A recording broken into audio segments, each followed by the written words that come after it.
It Comes at Night is coming to theaters soon, but is it worth your money? We'll tell you right here on Screen Junkies News. I just want to talk. And I want honest answers. Do you have any idea what's going on out there?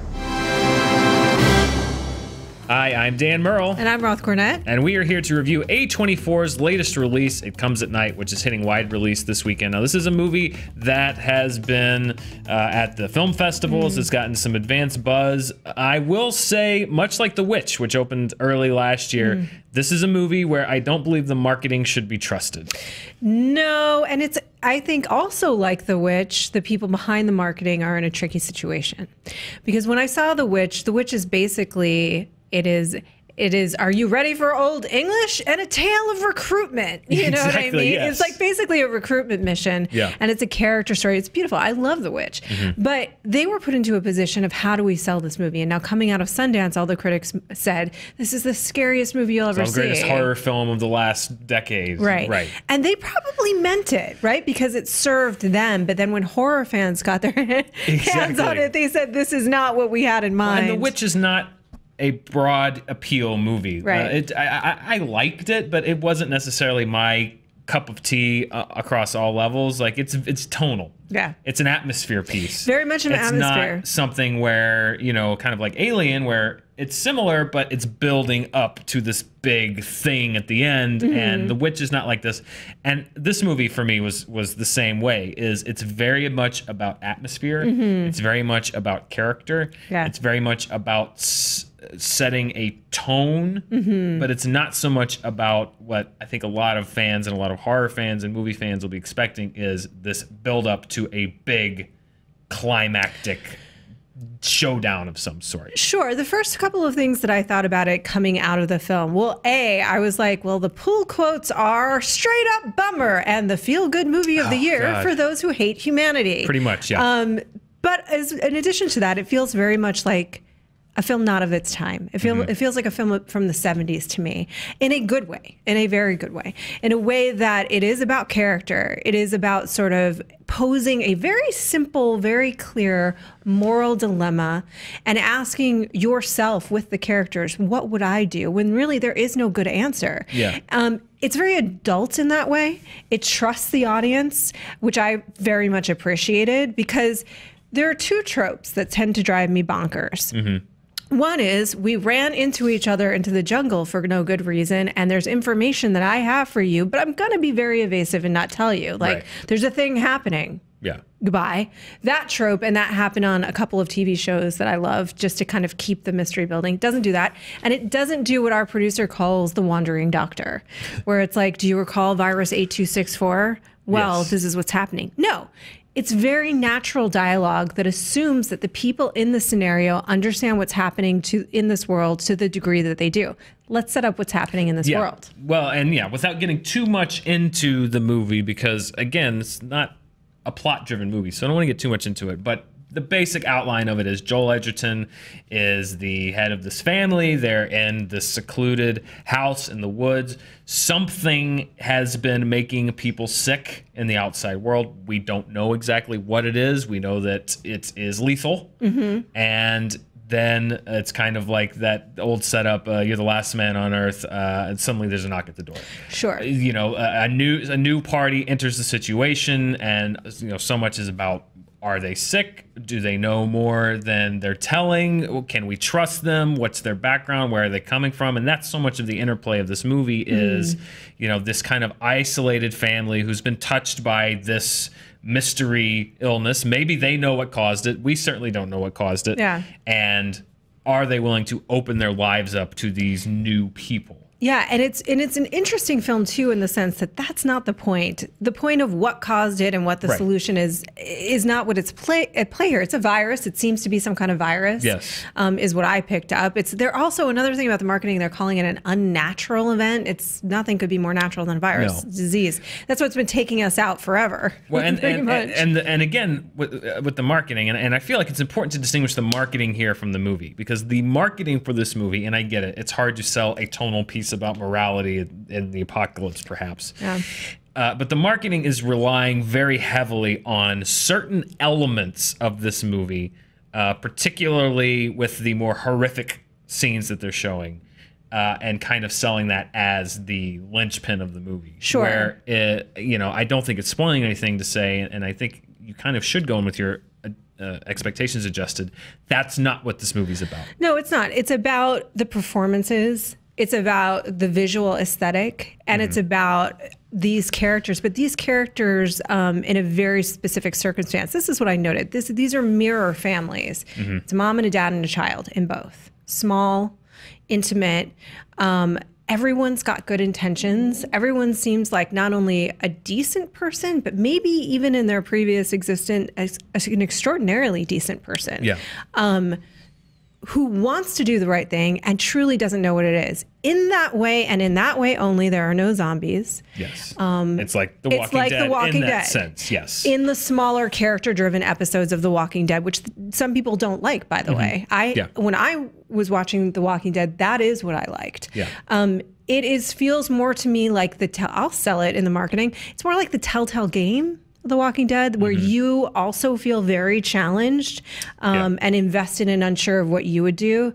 It doesn't offer. It doesn't tell you what to think or feel about what's happened here at the end. It doesn't cherry coat it in sugar, certainly. And I appreciate all of that because we don't see movies like that very often. Do I think you have to run out and see it in the theater for the spectacle? Probably not. This is a movie you could probably see at home and get just as much out of it. But there is a certain immersiveness and there's a certain claustrophobia, particularly, it's called, I don't know why it's called this, but it's called It Comes at Night. Yeah, and I do. Some of the nighttime scenes, I think in a theater, in a dark theater particularly, they are very claustrophobic and effective. So, this is not a movie that has to be seen in theaters. That being said, I think there's an advantage to it. For me, there's two distinct issues here that I wanted to, kind of accomplish getting at this review. Number one, kind of setting expectation as far as, because I think, honestly, I don't think it's spoiling the movie to tell people this is not what you think it is, because I actually think it's beneficial and would be beneficial for you to go into this movie knowing what you're getting into, because, so much of it would be having to adjust your brain to not seeing or waiting for something that you're not going to get. And you're not going to get a zombie horror thriller movie. No. That's not what this is.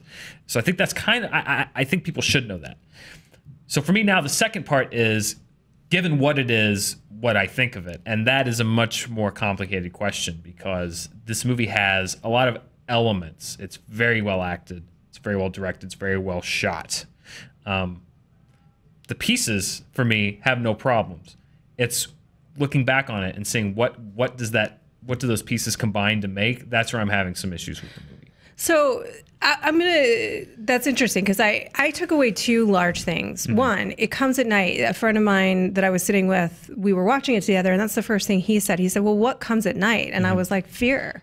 Paranoia comes at night. The things that the darkest recesses of your minds, nightmares, play a role in this movie. You mentioned the performances, and across the board, by the way, they are gorgeous. Kelvin Harrison Jr., who plays Travis, the teenage son in this, it's great. Is extraordinary, and he has a series of nightmares, and those nightmares are allegories for the fears that we all have. And here's the thing about apocalyptic stories, which people all theorize, why are they so popular right now? That maybe it's because we are all having these fears of the unknown. And I think that's a piece of it, but I actually think it's more of an attraction repulsion. I think it's desire and dread that are at play in why we're attracted to these right now, because we live in a very, very noisy world. We are inundated with information all the time. There's no quiet. And this movie is very, very quiet. And so I think there's something about that it's says unsettling. It's unsettling, but it's also attractive. What would the world be like if I didn't have the constant inundated pressures of just information and processing? I get home at night, and I don't know about you, it takes me 2 hours just to shut it down. And I think that we are actually playing out a fantasy as much as we're playing out a nightmare when we do these things, because we're trying to appreciate what we have.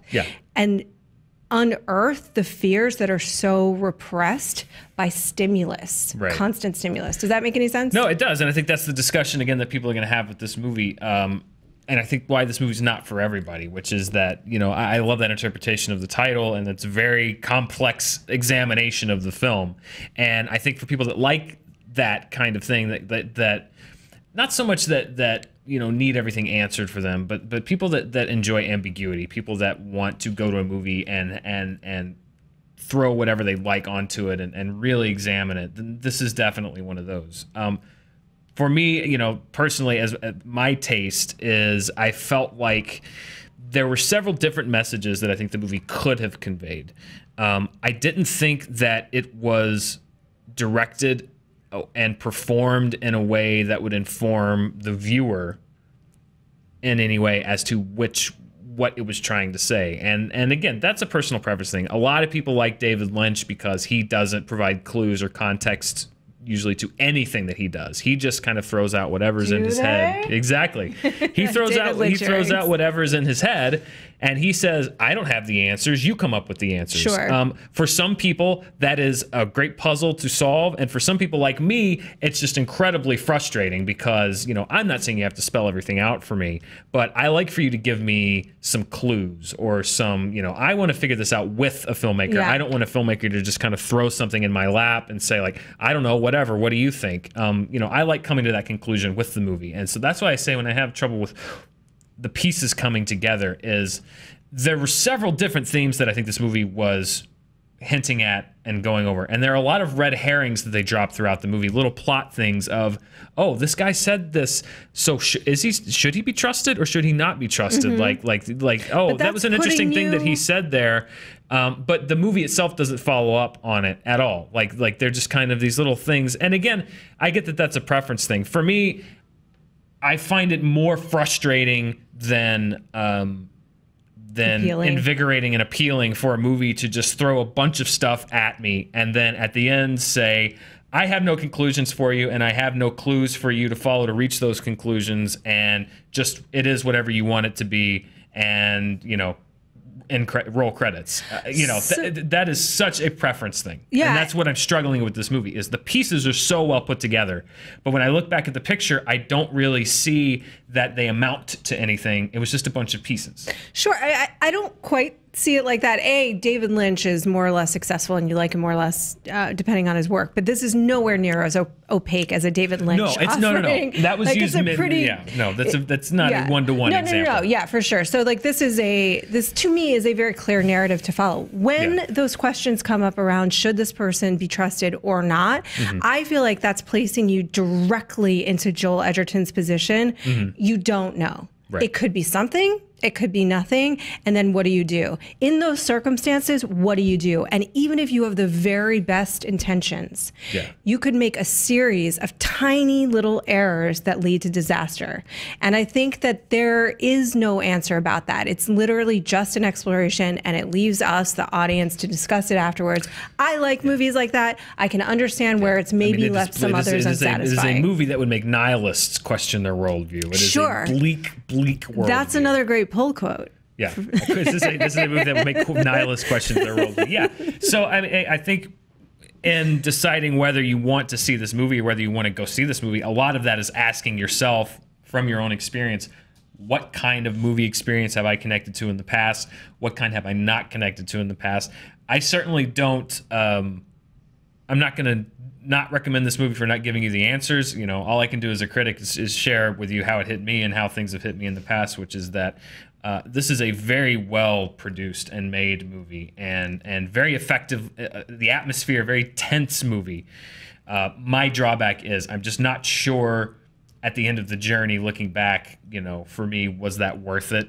I'm not entirely sure if it was, but as far as an engaging movie that kept my attention, that kept me on the edge of my seat at times, it was very effective in that. So I will say that I think it's an interesting piece of filmmaking that deserves, and some great acting, as we've been talking about, that deserves to be seen. However, when you're talking about what am I going to spend my hard-earned dollars on this week and get the people together and go to the theater and all that, which we understand can be a big undertaking, I think you can watch this one at home and get just as much out of it that way. Yeah, but I think definitely something so few films challenge people, and this is a movie, whether you like it or don't, that is going to challenge you. So on that level, I would say that it succeeds. Yeah. It succeeds, and A24 kind of is continuing its streak of not putting conventional fare into theaters. It's another release from them that is a little off the beaten path. Yeah. And there's room for those kind of movies too, that don't give you the answers, that challenge you and really to look inside yourself and see what you want to bring to the table. Look at yourself. Take a look at yourself. Hey, if you want to support the little one that could, and that you have the sort of disposable income to do that, great. I'm in favor of that too, but I'm just saying you could see this on VOD and support it that way. I am not so, this is another discussion we'll have another time. I am not so diehard about like the only way to support a movie is in the theater. Long discussion for later. For now, those are our thoughts on this film. You let us know yours. Yeah, and of course, as always, stay tuned here on Screen Junkies News. We'll have the latest news and reviews. So many summer movies, big movies, little movies left to go. We'll be reviewing them right here. Until next time, I'm Dan Merle. And I'm Roth Cornett. Thanks for watching.